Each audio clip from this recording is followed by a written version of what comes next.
Литвина Виктория, ученица 8 класса Тосинской средней школы. Николай Гумилев. Память. Только змеи сбрасывают кожи, чтоб душа старела и росла. Мы, увы, со змеями не схожи, мы меняем души, не тела. Память. Ты рукой великаншую жизнь ведешь, как под усы коня. Ты расскажешь мне о тех, что раньше в этом теле жили до меня.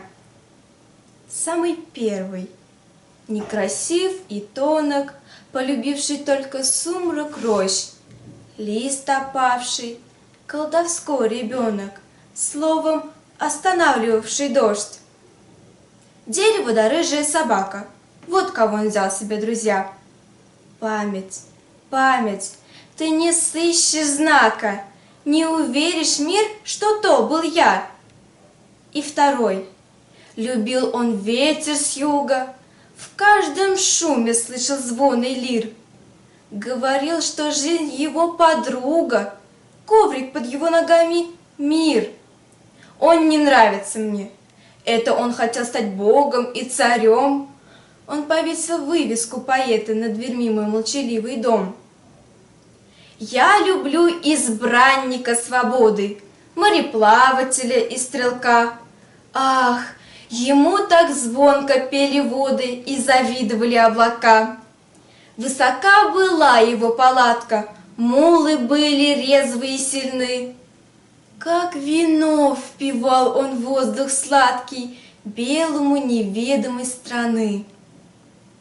Память, ты слабее год от году, тот ли это или кто другой, променял веселую свободу на священный долгожданный бой. Знал он муки голода и жажды, сон тревожный, бесконечный путь, но святой Георгий тронул дважды пулею нетронутую грудь. Я угрюмый и упрямый зодчий храма, восстающего во мле. Я возревновал о славе отчей, как на небесах и на земле.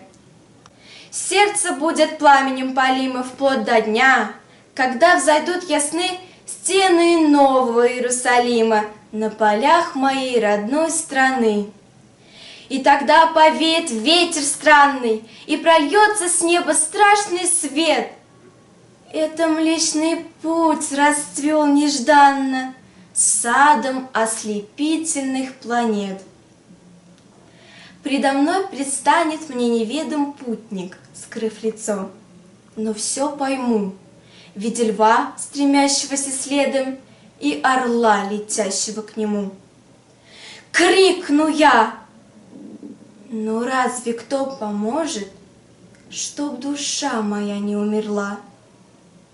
Только змеи сбрасывают кожи, мы меняем души, не тела.